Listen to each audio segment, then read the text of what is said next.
Today we are going to talk about taking our relationship to the next level.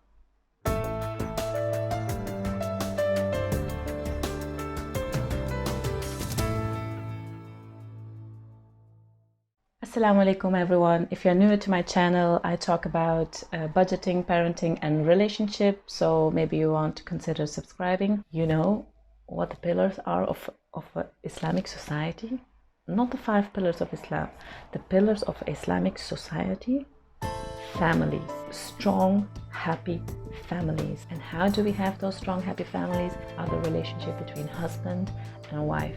And that's what we're going to talk about. This video will help you get your relationship to the next level, unless you have some structural issues in your relationship. Then you need to get a therapist and not my YouTube video. But if you're just thinking of leveling up your relationship, this is the ideal thing for you, so keep watching. So let's get started. In this video, I'm going to talk about 2 things. First, the 5 stages of a relationship and how you can get from one stage to the next. Relationship is just like a game where you play one level, you're done with it, you go to the next level. So what are the 5 stages of relationship? First, when a man and a man get married, when a woman and a woman get married, no. Let's stay focused, okay? The society is so confusing. When a man and a woman get married, they get into like the first stage, which is attraction and romance. This is where you like each other, and then you enter the next stage, which is when the reality hits you and you're like, oh, what is this? This is not what I was expecting. And you get into these small things that you start to notice, and then when you realize all those things, you get a little bit disappointed. You're like, what? No. Now the next stage is stability. Somehow you accept the other person or you don't. If you accept the other person, you are like willing to accept and you are just willing to live with it.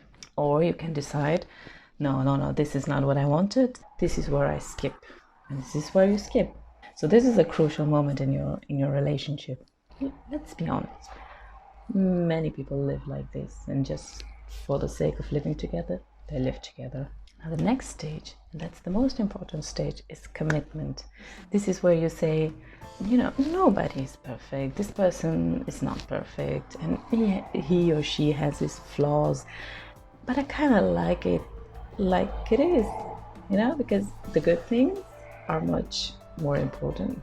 The bad thing, just laugh about it, just make jokes about it. That you accept the person how he is, not because you have to, because you want to. When we look at couples who are committed to each other, what do they have in common?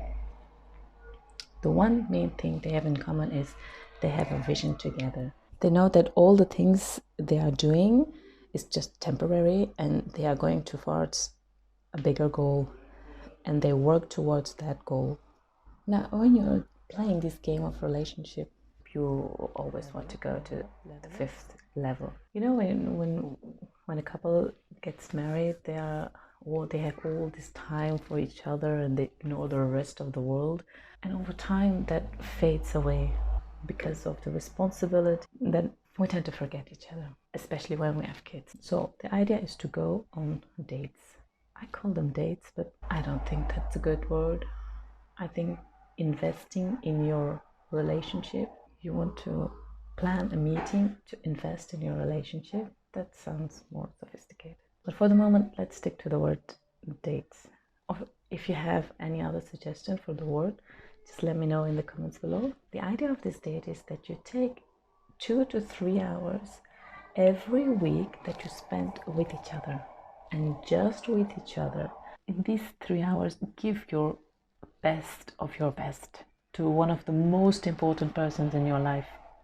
There are some guidelines that I'm going to give you how you can make it successful, because sometimes when your relationship is like you can get into a fight or you can get annoyed with each other. When you go on those meetings, don't talk about your children. If you have the whole week to talk about them, don't talk about money. Money is one of the main things that couples fight about. Don't fight about money because it's not worth it, and you have the rest of the week to fight about it. And if you're fighting a lot about money, maybe consider watching my video about budgeting. Maybe that will help. Don't discuss issues with your relatives. Don't talk about your problems. And yes, the purpose of this meeting is that you spend quality time with each other. So basically, you just don't talk about reality. Okay, let's take a break here and let me ask you a question.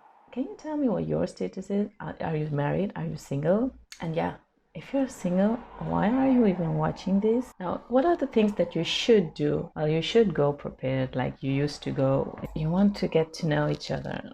Now, I already hear you thinking, I've been married for 10 years. I know that when one is going to work and spending 10 hours at work, the other person is spending also 5 to 6 hours at work or staying at home with kids. We tend to grow out of each other, and the purpose of this meeting is to get back in touch.